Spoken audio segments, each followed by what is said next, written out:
we are go for launch. 5. Quiet, numbskulls, I'm broadcasting. Anything can happen in the next half hour. 4. My friend, we cannot keep this a secret any longer. This whole thing is insane. 3. Quiet, please. I am analyzing. Where's the kaboom? 2. There was supposed to be an earth-shattering kaboom. 1.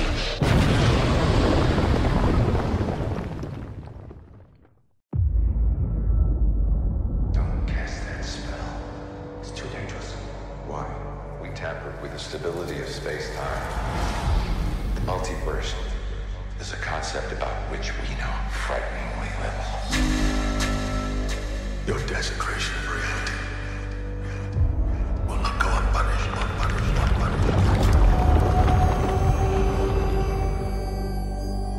It was the only way.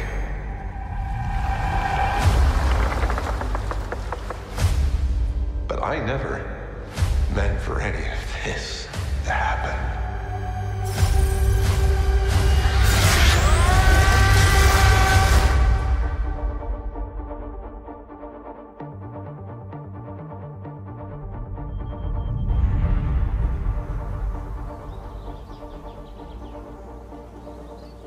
Wanda.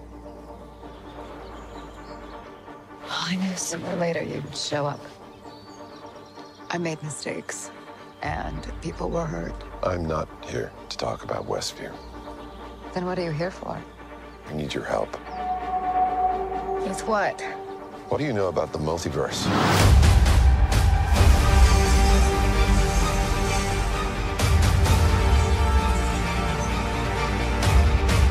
I'm sorry, Stephen. I hope you understand. The greatest threat to our universe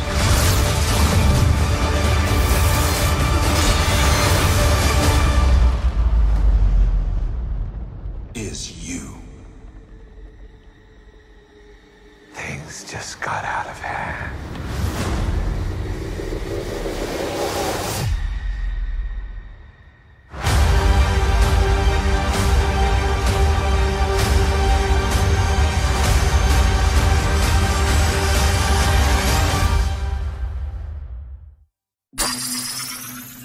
Greetings, my fellow galactic travelers, and welcome back to Planet 8. This is your mission commander Larry speaking to you from our hidden base. Chief Engineer Bob is here by my side as always in the command center, and circling Planet 8 in our orbital spy satellite is Reconnaissance Officer Karen. And on this episode of Planet 8, we're going to be taking a deep dive into Doctor Strange and the Multiverse of Madness. Straight away, we'll kick it over to Chief Engineer Bob. Bob, why don't you give us a little something on the concept of a multiverse? Well, yeah, I was kind of looking at a couple things online, and I thought, man, this multiverse thing, it obviously didn't start with the MCU or with Marvel or with comic books. I mean, this thing goes way back. So I kind of sat during my lunch today and jotted down some notes on just sort of the background of the multiverse. So the multiverse is the idea that a group of multiple universes exists simultaneously and comprise everything that exists. The universes in the multiverse are also called parallel universes. Timelines are the same, but details can diverge. Earliest examples of the concept go back to ancient Greece. Atomism proposed that infinite parallel worlds were created by the collision of atoms. And then, scientists kind of batted the ideas around over the decades. And in 1952, Erwin Schrödinger gave a lecture describing several different histories, not as alternatives, but as ones that happen simultaneously across a multiverse.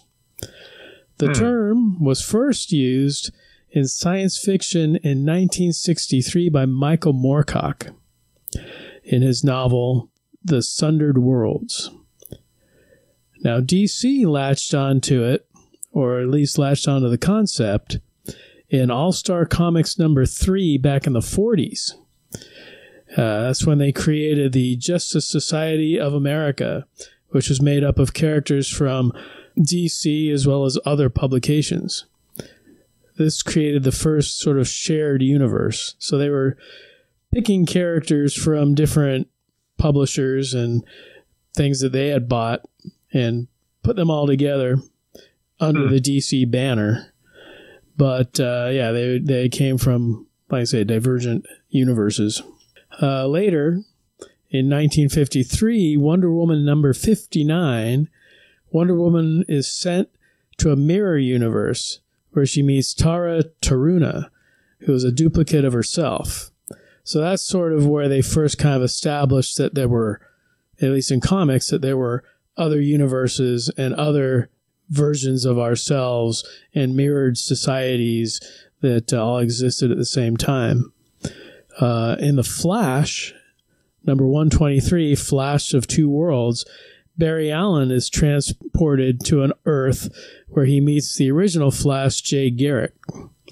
It is also established then that multiverses, all of which vibrate at specific frequencies and can be trespassed upon by tuning into those vibrations. So that plays right into the Flash's wheelhouse, since he can vibrate at different rates and travel through the multiverses.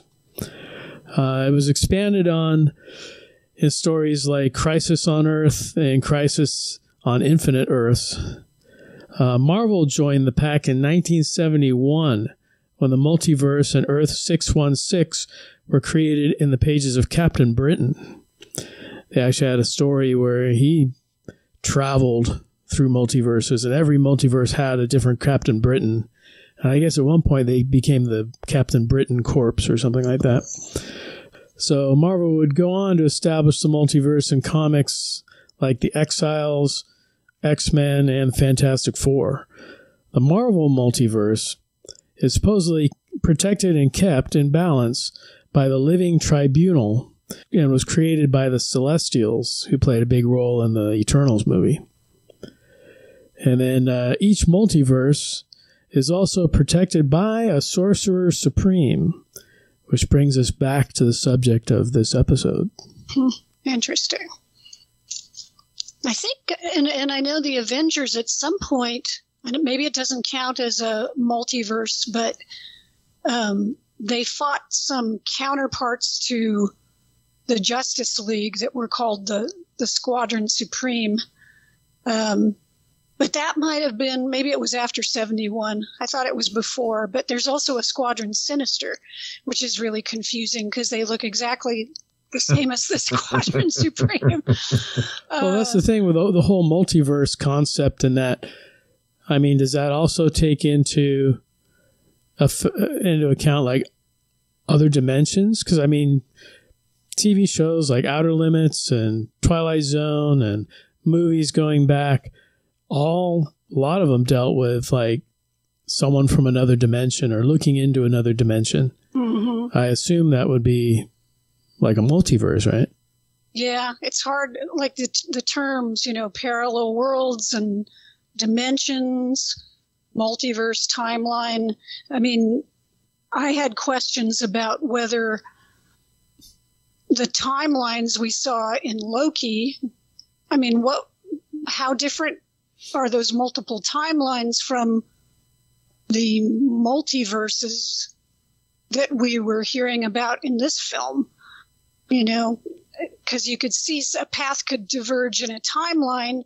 Does that create it creates a new timeline, but is that like a new multiverse, or is it a new universe within that? Yeah. I rewatched that. There was chatter on the interwebs to rewatch the last episode of Loki, For All Time, Always. And in a nutshell, what they were saying is Kang basically tells them there was a multiversal war between his variants And by using Aloth, he was able to destroy the alternate timelines and created the TVA to maintain the peace. So, are the what it sounds like, the variants in the timelines are part of this multiversal universe. I need to write all this down because I can't really comprehend. You need a scorecard. Well, he brought it all together and had basically organized under the TVA until Sylvie knocks him off. Well, and that version of himself, and he was telling them, look, if you think killing me, I'm the bad guy, just wait till you see my alternate selves. And when Sylvie throws Loki out of the Citadel, he doesn't land back in his universe or his timeline. He's in one of the alternate timelines, or maybe he was and it started splintering, because there's a huge statue of Kang in the library that wasn't there before. So, and then, it ends and we end up getting into the Spider-Verse, but then again, the Spider-Verse dealt with alternate realities in a multiverse with a robot spider with a little girl and a pig spider. And well, I mean, even, if you go back to Loki, though, Loki was killed by Thanos. But then when in Endgame, they went back in time and whatever to get all the stones, and Loki, who was the Infinity War's Loki, he grabbed the stone and jumped into the time portal. So suddenly he's alive again, but it's not him, it's another Loki. So he's basically from another multiverse. Right. And I was thinking about that, Bob, because did Loki ever die then? Well, yeah, Loki in one timeline he died, but in another he didn't.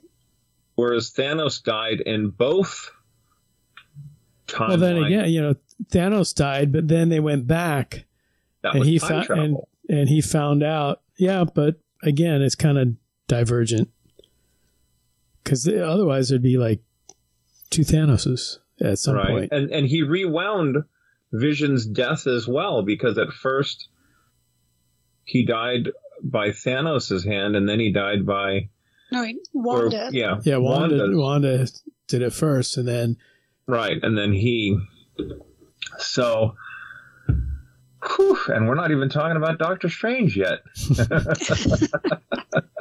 Well, we have to have a little background and something to base all this on. Try to untangle the many ribbons of the multiverse. It's so funny. I've said this before. My niece Jenny always asks, do you take notes when you watch these Star Wars and Marvel shows and movies? I'm like, no, it's all right up here. And I'll tell you, after the Loki series and now Doctor Strange, Multiverse of Madness, along with the What If series, I'm taking copious notes because I can't keep it straight anymore. Still taking mental notes, but I don't know. Somebody asked me today if they had to watch all the Marvel movies to go see Doctor Strange, and I'm like, no. I mean, it stands on its own for the most part. There are little details you can pick up by being familiar with the Marvel movies and TV shows and WandaVision and everything else. But if you just go in cold, I think it explains things well enough, or fairly well. Her motivation is pretty basic to understand. I mean, it's not hard to understand what she's trying to do. I mean, if you'd never seen a Marvel movie before, you'd probably be wondering about, who are all these characters and what's going on? But who are these kids? If you'd maybe seen some Avengers movies and stuff, it wouldn't seem that odd to you. And I guess if you had never watched WandaVision, you'd be wondering, like, were these kids kidnapped, or, how did they get separated from her, and how, all this? It's like, I think they explained that well with the whole, when you dream, you're looking into another universe, and then I love Wong's like, is that true about being chased by the giant clown? There's a version of me out there in the multiverse. Oh, yeah. And they do say that, on a few occasions, they say, Wanda, you created these children.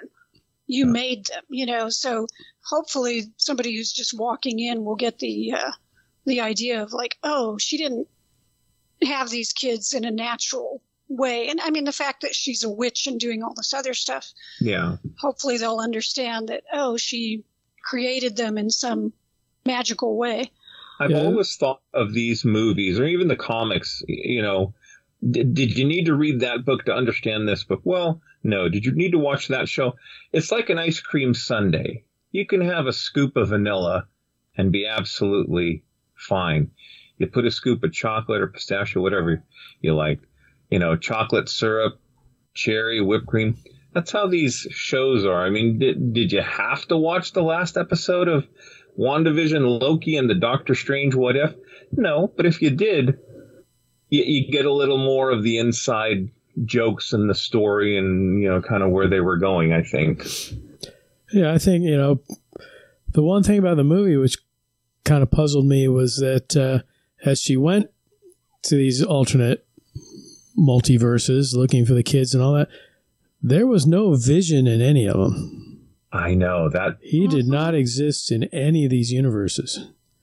Or if he did exist, he's been killed or whatever. But even in WandaVision, there was the White Vision that took off and is supposedly still alive and out there with Vision's programming inside of him. So why did he not appear in any of these other versions? I wrote down some questions I had. I would say I really liked this film much more than I thought I would. I wasn't a huge fan of the first Doctor Strange, but I really liked it a lot. But I did have a few questions, and that was the top of my question list was where was Vision? Are they trying to say that Vision was a unique being that only existed in the 616 universe? Or did they just not have money to pay Paul Bettany? That could have been it. I had that question too, and I don't know. I loved WandaVision. At first, I was a little confused by the first couple of episodes, and then where they took Wanda and explained, her safe place and her love of Vision. And I thought it was beautifully done with the White Vision talking to the imaginary Vision, and the imaginary Vision basically pouring Wanda's love and memories into because the White Vision is the original Vision that was destroyed in the Avengers movie, right? Just none of the memory, none of the feelings, and so he was basically created, right, by the military. He was put back together. Yeah. Okay. Yeah, they took the bits body. And pieces. Yeah, right. There you go, Walker. Right. The pieces of the movie Vision, the Endgame Vision, put him back together with none of his original programming or the stone, which, probably gave him some of his personality and ability to feel and love, and just set him out like a war machine of a killer robot, a Terminator. Mm-hmm. So why didn't she seek him out? Why the kids? And why not just create a little thing where, she has the kids? Why steal the kids and scare the living crap out of them in the process? Kill all those people. Go after... Go ahead, Walker. She was under the influence of the Darkhold, which was created by Chthon, who was an elder demon, right? So, True. It's like satanic possession. She's doing all these things, and there's still a little piece of her in there that's like, hey, I'm being reasonable. Hand the girl over. I'm not, and then she goes full on, crazy attack mode. But yeah, she's corrupted, and I guess that's one of the things about the film that was a negative for me too, is the feeling that we're going back to this place where we see this kind of cliche in comics. I don't know if we've really seen it in films per se, but in comics for sure, where the female character gets really powerful and she also goes completely nuts. Mm-hmm. You saw Phoenix and Wanda. It happened to Invisible Woman at one point, and it's just like, oh my God, this is so tiresome. Mm-hmm. So it's kind of sad to see this character in the films who has gone through all this tragedy to go even worse, right? Like really full-blown, completely irredeemable, I guess. I mean, I don't know. Is there a redemption for Wanda? Because I don't know that I believe she's dead.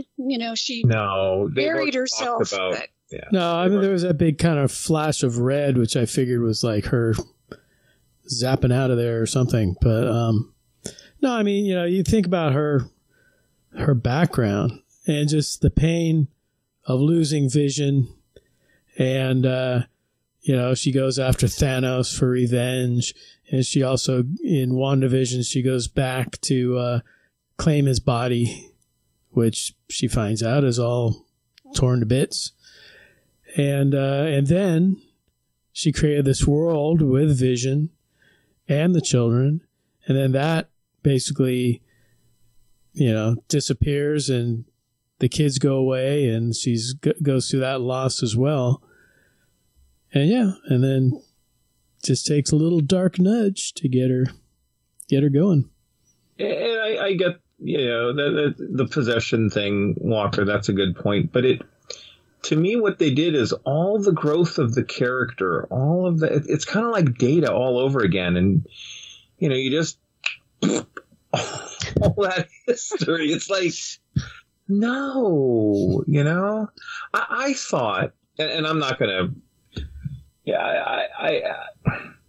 I give the movie a solid C+, B-. Wow. Yeah. Really?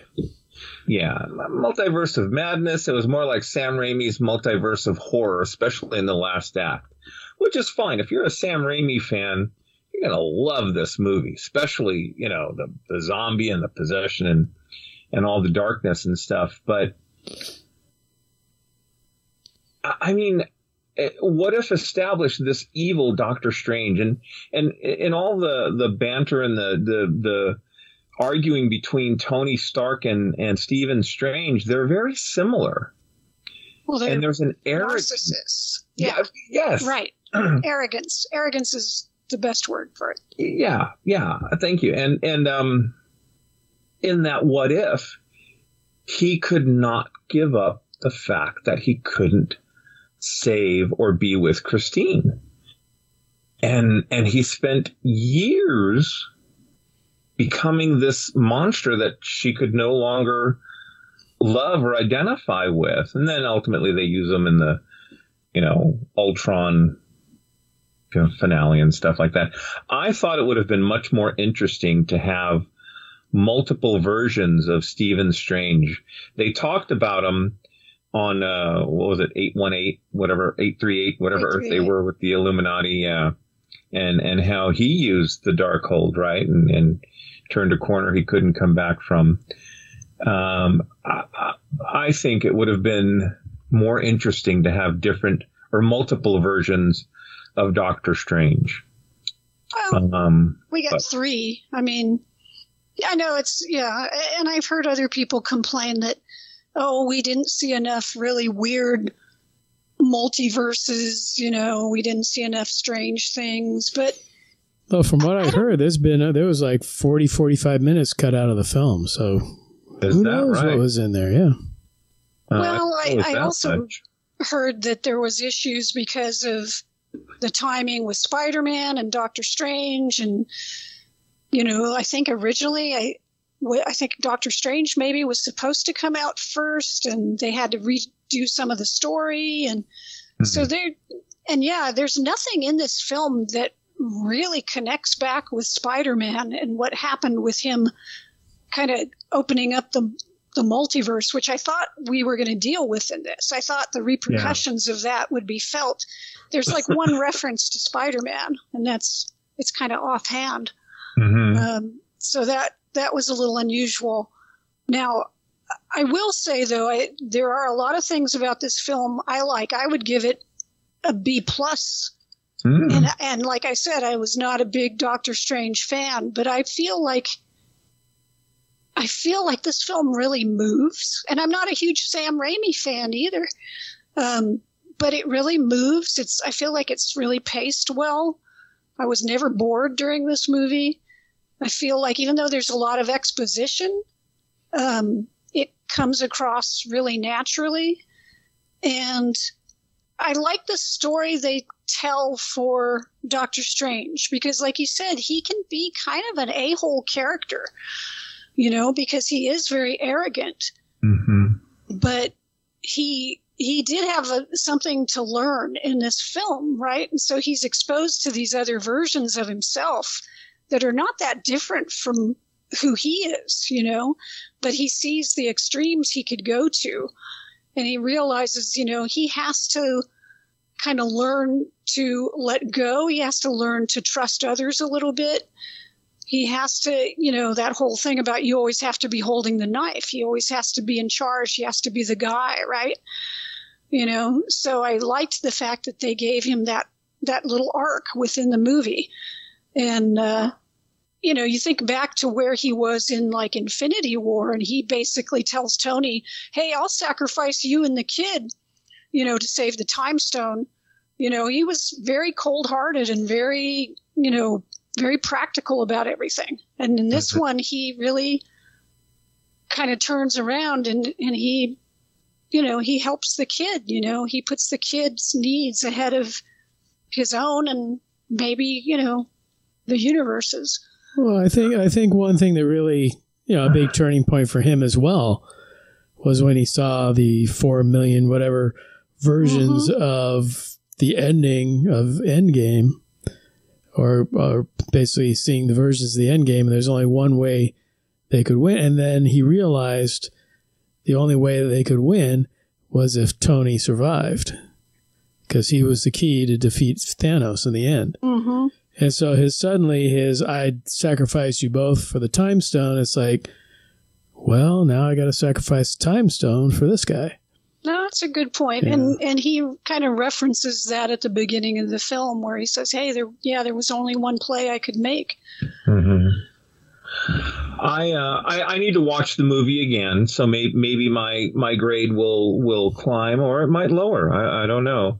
But I took it in that he did what he did to save the girl more so to defeat Wanda than to save the girl. It was almost like a byproduct to me, saving the girl, and there was that moment where, she told him about her parents and, her exploding the power and getting them sucked into whatever multiverse.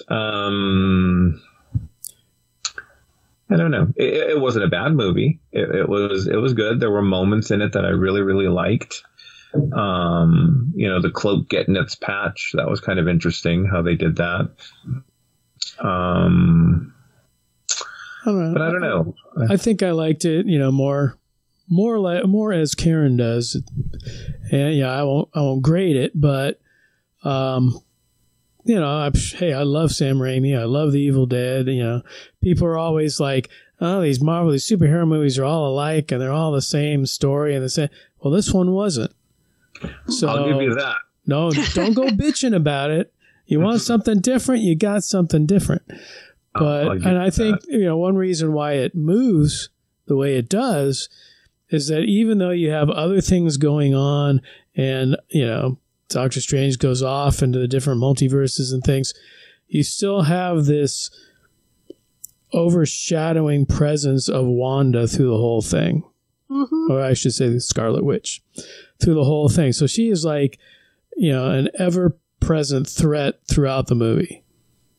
With what they're doing, she could pop up in any multiverse at any time and do anything. Example, the Illuminati. Here's this, omnipotent council, and she comes jumping in, and off she goes. They're gone by the time she's done. But so let me ask you guys, what did you think about the Illuminati and the lineup of who was there? Walker, you want to go first? Well, it was a lot of fun to see that, on the big screen, even though the lineup was, somewhat different from the comics. I mean, there was no Submariner. Well, I think they'd sit there and go, why the hell do they have Spock in a bikini up there? They could have had another version of Black Panther. They could have done any number of people. But I did like pretty much, who they'd picked, and I was quite surprised by Black Bolt. Yeah. I hadn't heard any talk of Black Bolt, so that was really quite a hoot. Yeah.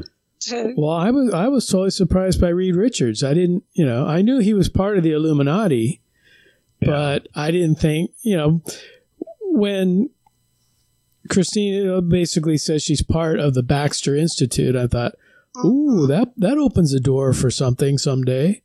Mm-hmm. Well, then there Reed Richards pops up like 10 minutes later. It's like, right. I didn't expect that door to open that soon. When she said Baxter, I thought, are we going to get Mr. Fantastic? Because so many people had been wanting that John Krasinski to, be Mr. Fantastic. And I thought, are they really going to do it? Are they going to have Mr. Fantastic? So that was pretty interesting. But I think the biggest one for me was having Professor X wheel out with that, 90s X-Men music. From the cartoon. And that was from the cartoon as well. Mm-hmm. And that was fantastic. Well, I tried to avoid, as we all do, all spoilers. And, someone said on Twitter, I think, oh my God, Patrick Stewart walked the red carpet. I'm like, damn it. All right. Well, Well, I mean, even avoiding spoilers, I mean, they had his voice in the trailer. Yeah. Because I'll at least watch trailers, and that gave that away. There was also another trailer where you see Captain Carter's shield.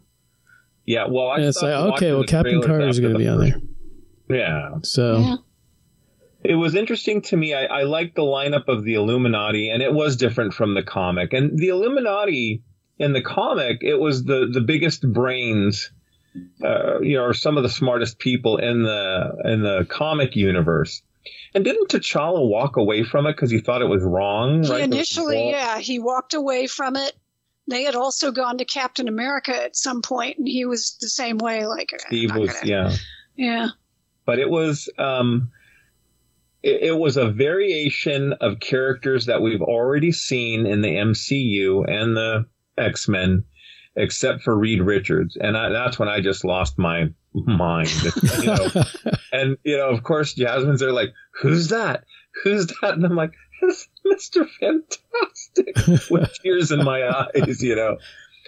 Black Bolt was great. I mean, I was just like, and he had the tuning fork too. I was like, and when he landed in front of Wanda, he had the wings. Oh, I was just like, perfect Jack Kirby version of Black Bolt. I was telling myself, don't pass out. Don't pass out. Well, they were all defeated fairly quickly. Oh my God! Except for the really good. I really enjoyed the fight with Captain Carter and Captain Marvel against Scarlet Witch. Mm-hmm. I did too. That was exciting, and it really made me think. I really want a Captain Carter movie. Hey, Bob, or TV show, whatever. What If? Yeah. If you haven't seen What If, I have. Check it out. What's that? I have. Yeah. Oh, yeah. I mean, I'm 100% on board for a Captain Carter movie. Absolutely. Oh, yeah. Well, Haley Atwell's great. I mean, she is. I enjoyed awesome. her TV show on, like a season and a half. Agent Carter. Oh, yeah. If you guys haven't seen it, check it out. It's good. I watched it all. Yeah, I think Disney has it. Excellent. But, when she came landing with that jetpack, and she did the superhero landing, and then through the shield, it's like, all right, it's been a long time since I saw a shield fly like that. So this is good. It would have been awesome to have seen Steve Rogers' version of the Iron Giant, or not the Iron Giant, but the Iron Giant. What? Coming Did I miss something? Well, and it was... Oh, sorry. It was really cool to see. It's Monica's mom. I forget her first name. Rambeau. Carol's best friend, though, as Captain Monica Marvel. Rambeau, right? Yeah, but she looked a lot like the Photon character, or the original Captain Marvel had a white and black. Not the original, but the original. The original Monica female? Rambeau, Captain Marvel. There's been so many people who have used that name now.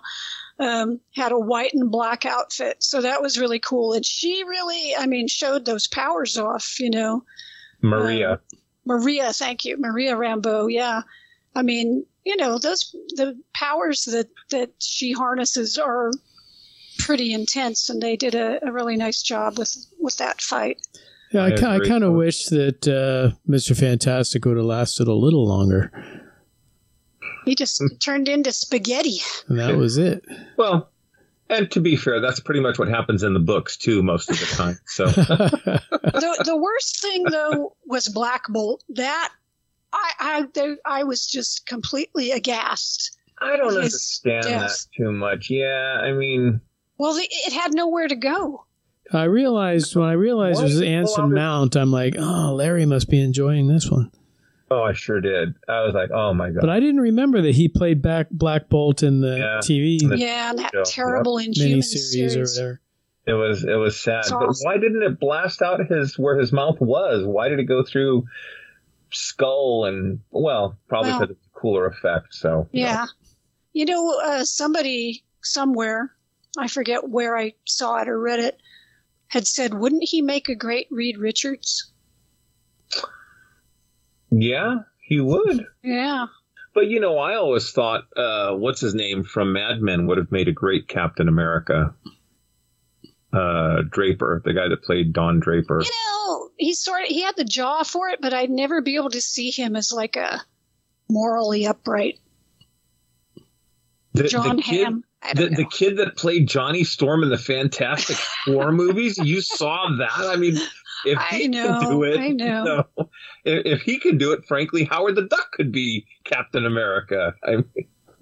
But hey, that's Chris Evans' ticket back into the Marvel Universe if he misses it. Yeah, well, they we'll see. There was a lot of rumor about Tom Cruise, and that was one of the reasons I'm like, I'm out. I'm not listening to any more of this speculation. Well, he was considered for the original Iron Man role, right? Mm-hmm. Before Robert Downey Jr. Yeah, he'd been courting the Iron Man role for years, trying to get something going with that. Oh, I heard rumors throughout the years. There was rumors he was going to be Spider-Man. There's rumors of Iron Man. There's even rumors of Speed Racer. And nothing. I think he got to star in Mission Impossible movies, but and run really fast. Thought it was cool that we had the Ultron robots working for the Illuminati. Yeah, that was interesting. So one has to ask, where was Ultron? Well, maybe this Ultron actually worked correctly. Maybe. Didn't have a, narcissistic personality as the base of it, its template. Another thing. And that's why there was no Vision in 838. Well, yeah. Maybe Reed built Ultron. Yeah. There you go. But that would also have made it more interesting to have Tony Stark in the Illuminati. Because he would be controlling these Ultron robots and that. Mm-hmm. Showing that, okay, I did it right in this universe. Yeah. I was thinking Nicolas Cage was petitioning to be a lot of superheroes at one point in time. Well, he was Ghost Rider. He was a Ghost Rider. He was supposedly going to be Superman, too. I saw that documentary. Oh, yeah. Oh, God. Thank God that didn't happen. Yeah. Long, stringy hair. Oh, my God. Kevin Smith does this great bit horrific. On, them asking him to write the movie. Like, okay, he's not going to have a cape. What? He's not going to fly. Get the hell out of here. He's not going to fly either? No, he's not. Oh, and they wanted him to Right, about giant robotic spiders. Which wound up in that Wild West movie. Wild West. Ended up. God. But anyway, the third act of actually there was this great scene with Xavier, and it reminded me of the Phoenix saga, you know. And I halfway thought he said, Jean, are you in there? I mean, Wanda. Yeah, that was really cool when he went into her mind, and it was so comic booky, and that was one of the things I really liked about this movie. And I think Raimi, you know, he showed it in the Spider-Man films too, is he's not afraid to lean into the comic books.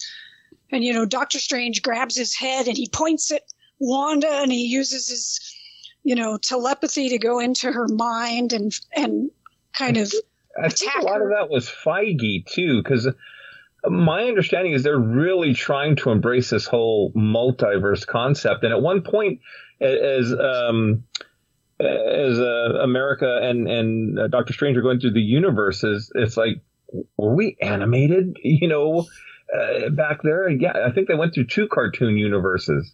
They were cartoons. They were paint. Oh, yeah, that's right. Like the Dolly. Were they clay at one point? Who knows? I mean, everything went by so quick. There were dinosaurs in one of them. They were on like a circuit board. It was almost like Tron in one of them. So, you know, it is a multiverse, right? So I liked Patrick Stewart a lot more in this than I did Picard. I will say, Walker, even though he didn't have to walk around and stuff. And he didn't have to in Picard season 2 either. But anyway, I digress.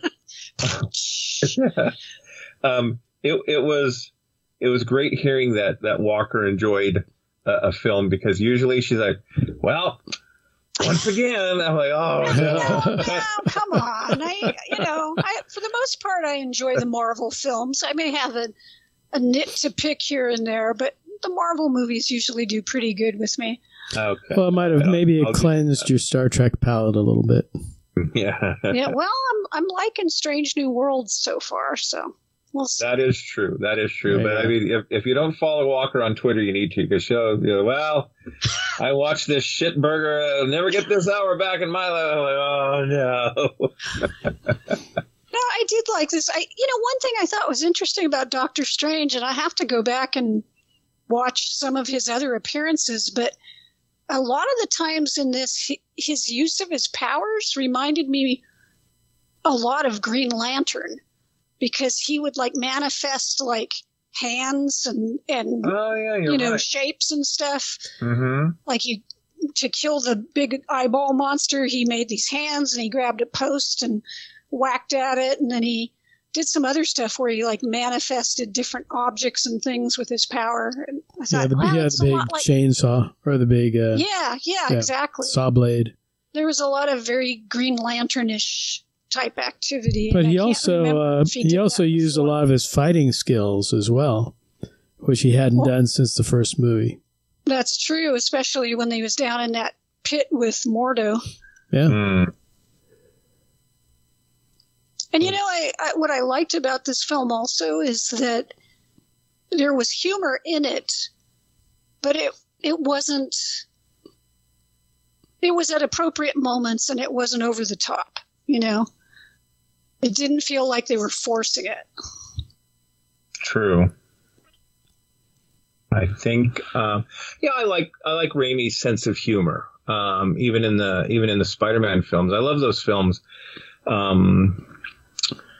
And you can really tell in that third one, he is not a child of the 80s comic book, and them forcing Venom in that third film, it was kind of didn't work. It would have been so much better if they just let him use Sandman, because you could tell the Sandman story was good. Mm-hmm. But they had to push that whole Venom thing in there, and it was a very half-assed Venom. But then you had the whole Green Goblin thing too. Sort of, kind of. Yeah, the son of the Hobgoblin version of the. But too much. I'm a Raimi fan. I enjoy the Evil Dead series, and so I wasn't really bothered with all the wickedness and Wanda coming out of the mirror like the girl from The Ring is what that reminded me of. Mm-hmm.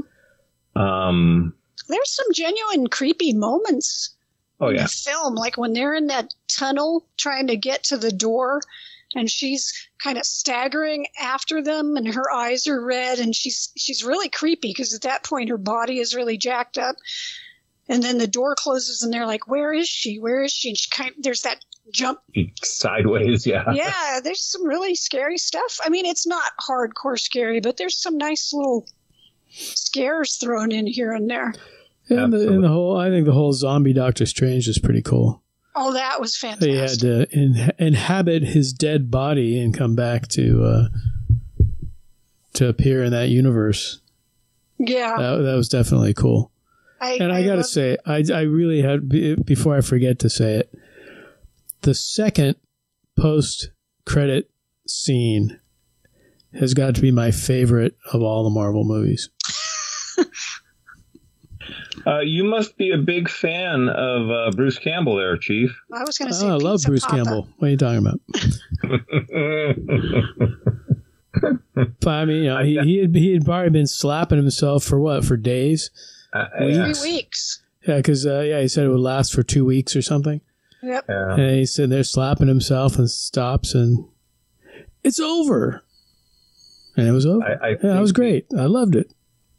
The only end scene that probably could have capped that for Bob is if Ultraman showed up. It's another multiverse. Multiverse. Don't get me started. When I watched they were doing multiverses back in the 90s with Ultraman Gaia and Dinah and Tiga and all that. The thing I really miss, though, is the Stan Lee cameos. We don't get those anymore. You know, I read something today. I was going to say that they signed a deal to do CG Stan Lee appearances in future Marvel movies. That is so wrong. Well, I don't know if they're going to put him in the movies. I mean, one would assume, but they have license to his likeness. And whether it's going to be in a cartoon or a CGI version or I don't know, but they have him for 20 years. And I thought, oh, boy. Jesus Christ. Oh, boy. They don't have his likeness yet. But that just bothers me.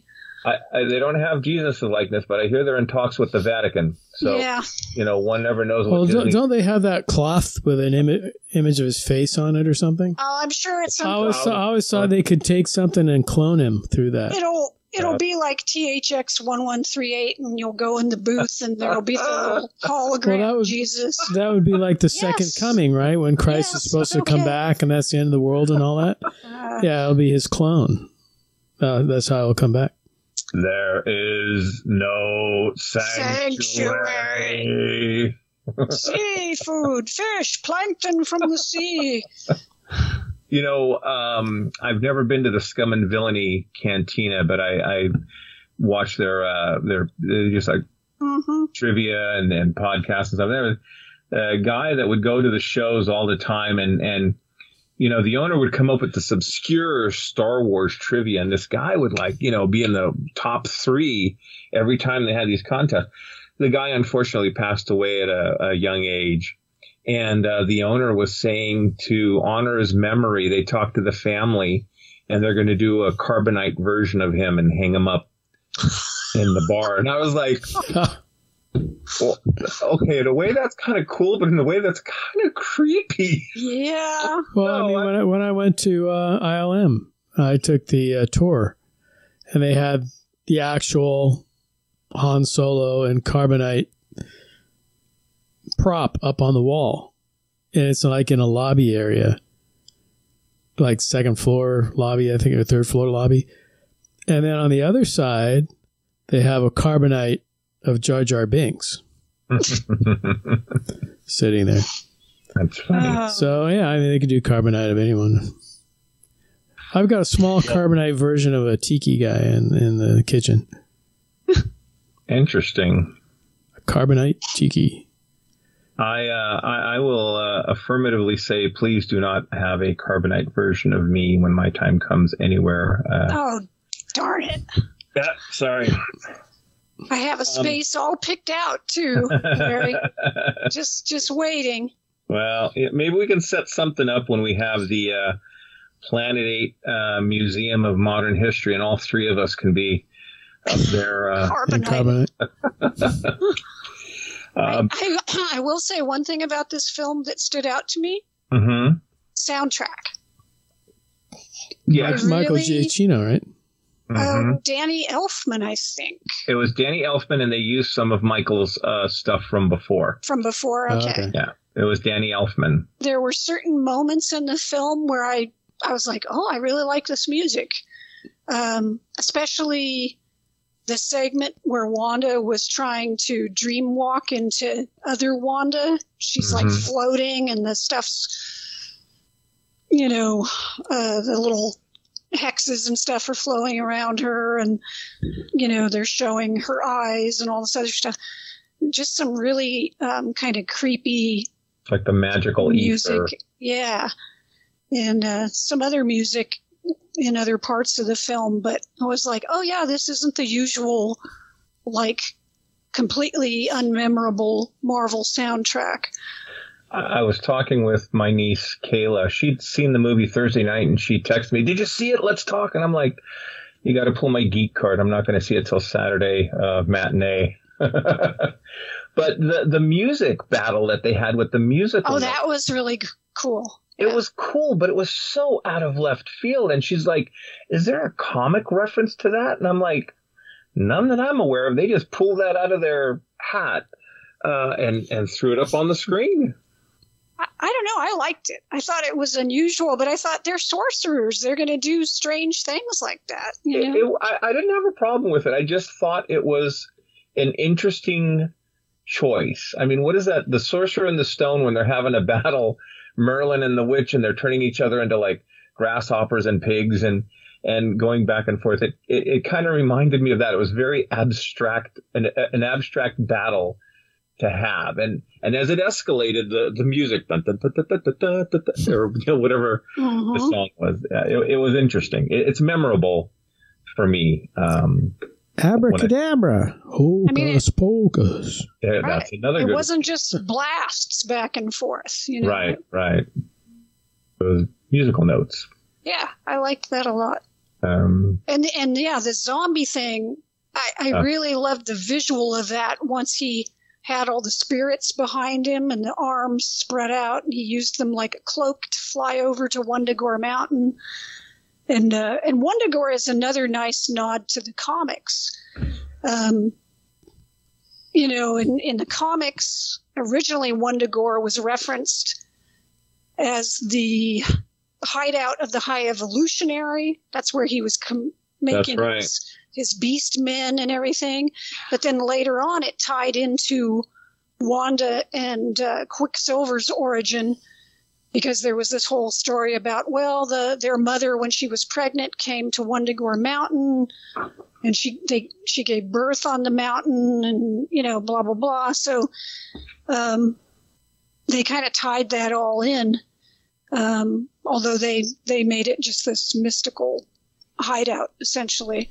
But it was nice to see another piece of comic lore put into the film. Yeah, I agree. That was cool.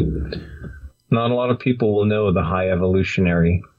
I'm hoping he'll make it into a movie someday, but I'm hoping he won't be completely goofy. They were talking about putting him into a Guardians film, so they'll probably make him incredibly silly. Well, I remember we were talking, Walker, about the end of Wanda, and when they were going over the water, you were thinking that might be the High Evolutionary's mountain. Yeah, I was hoping.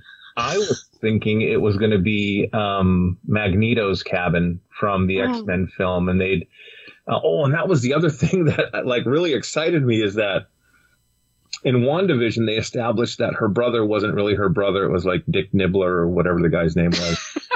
Ralph Boner. But I like Dick Nibbler.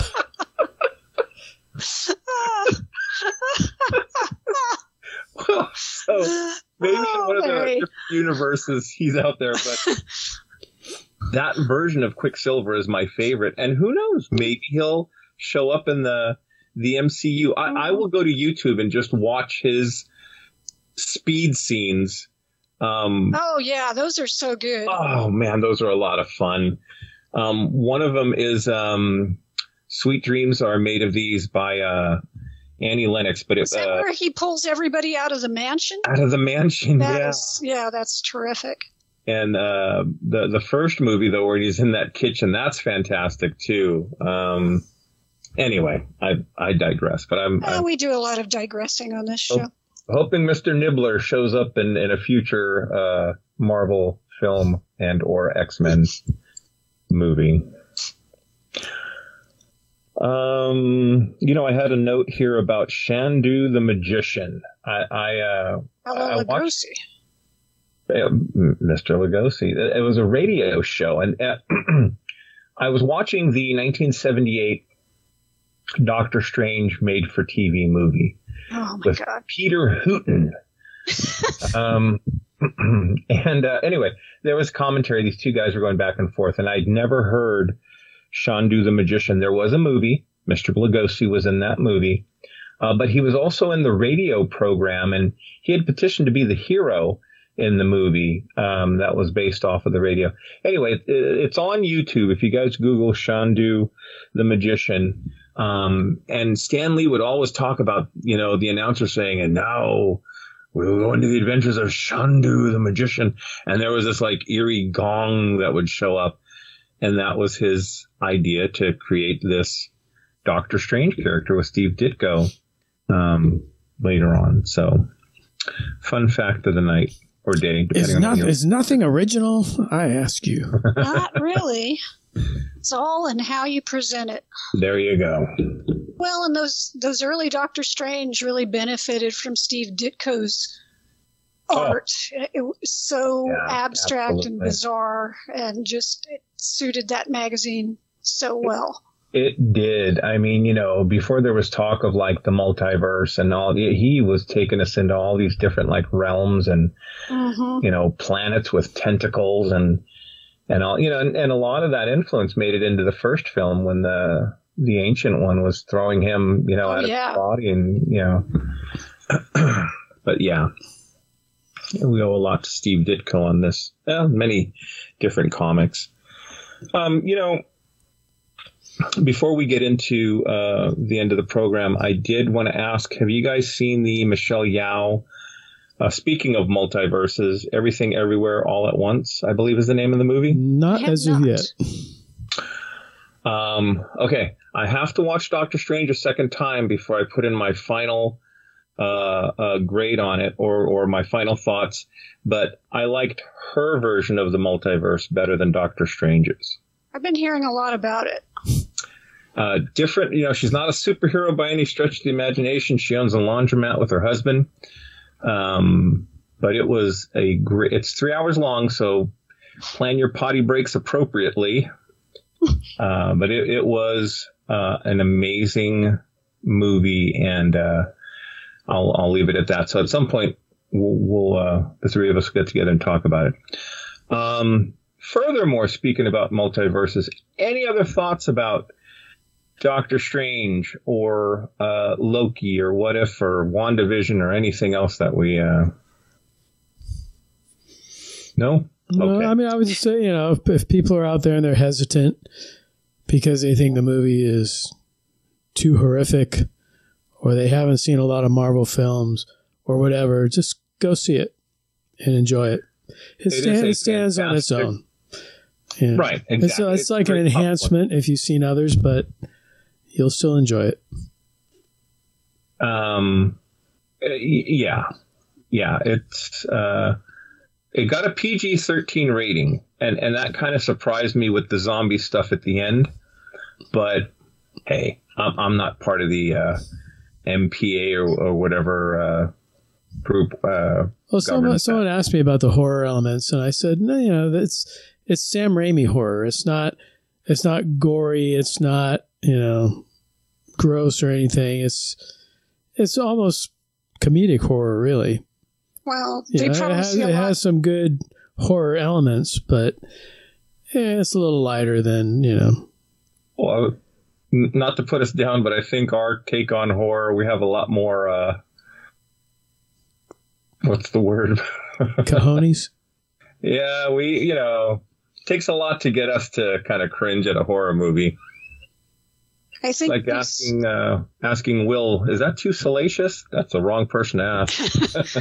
I think these kids see a lot worse on most of the video games they play nowadays anyway.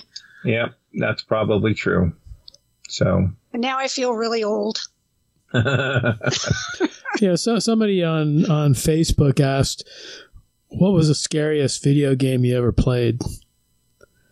And, I don't play video games. So I responded, Pong. When that little square comes at you, oh my God. So I love how Bob was like, I don't play video games. The heck's wrong with you, kid? They are played incessantly in my house, just not by me. I don't play many games either, but that's just because my hand-eye coordination sucks. So, anyway, on the topic of multiverse, we unfortunately lost another great in the comic world, Mr. George Perez. His Crisis on Infinite Earths is a work of art, in my opinion. He's done a lot more beautiful work out there. And I turn it over to Karen to share a few words about Mr. Perez. Karen? Yeah, this is, we lost Neil Adams. Mm-hmm. And then early this month, we lost George Perez. We kind of knew this was coming, but still hits really hard, especially for those of us who were comics fans in the 70s and 80s. Like you said, I mean, his art was so amazing. In a lot of ways, I see him as a successor to Neil Adams. Yeah. The work he did on Crisis on Infinite Earths, and of course, New Teen Titans, the rebirth of Wonder Woman. Right. Just an amazing body of work. For me, though, I mean, it all started with the stuff he did for Marvel in the 70s. So everything from Avengers and Fantastic Four to doing stuff like Man-Wolf. That's right. He was everywhere. He was a guy who was very versatile and especially good at team books, which, not everybody could compose a scene with multiple characters in it, but he was especially good at that. And so he got a lot of team books over the years. Just an incredibly talented artist and a really nice man. I know I only met him once at one convention many years ago where he autographed a Wonder Woman poster, but super friendly. And I have never heard a negative word about him. All I've ever heard is that he was always friendly and cordial and just a super guy. So, it's just very sad that, another legend of the comics world has left us. Absolutely. I always loved his work on the Avengers. Mm-hmm. And especially the way he drew Iron Man was always really cool. Yeah, I never had an opportunity to meet him at a convention, but I've heard nothing but good stories and a very touching way that he left this, Earth. He left on his own terms. Yeah, he had terminal cancer, and he called it and says, "I'm not going to get any more treatment. I'm not going to, deal with that." And he was able to live whatever time he had I think it was the bullpen at DC, and Jim Lee was arranged a thing where you could go around and just meet and greet all the talent that's over there. And it was not announced. There was no news crew, no pop and circumstance, just, him taking a look around. And, he was surrounded by friends and family, and he will be missed. He will be missed. This is true. So, look, we're gonna move forward. We have our censor sweep now, and yours truly has this censor sweep.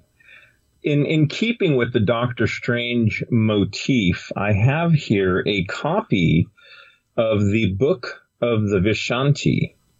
And much like the Darkhold, there are many copies of this throughout the multiverse. And for $29.99, you can get yours on this thing called Amazon. So Larry's going to do a couple magic tricks for us now. Hey, nothing up my sleeve. Yeah, this is a cool, fun book. I'm going to read you the back page. The Book of Vishanti, the greatest source of magical knowledge in our dimension. The Book of the Vishanti is the ultimate collection of spells, history, and personal accounts recorded by practitioners over centuries, including notes from Doctor Strange himself, featuring detailed inscriptions, mind-bending illustrations, and everything you need to know about the heroes, villains, artifacts, creatures, and worlds that make up the mystical and supernatural side of the multiverse. This book is a must-have for all Marvel fans. Now, I got this book probably about 5 or 6 months ago, and you notice, kids, they mentioned multiverse. So Marvel and Feige have a plan for like the next 1,000 years.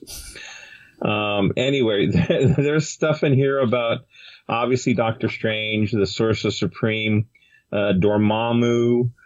They do have some spells in here.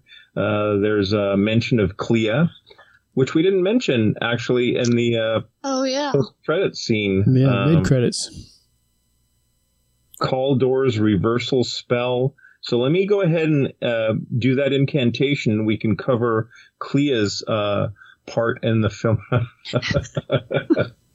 Anyway, this is a really cool. If you're a Doctor Strange fan like I am, it really is. It jumps between, explaining players in the comic book, characters in the comic book, and then it gets into spell. It gets into the Eye of Agamotto and the background behind all of that. Before we close out, though, I want to ask you guys, what did you think of the third eye? And Clea saying, hey, I have an adventure. I want you to come with me. And that was the dark dimension, they opened up there. What'd you think? Well, it's leading up to some interesting adventures, I'm sure. Yeah. So, not being the comic book aficionado that you guys are, I didn't know who that was at first. I had to go look it up.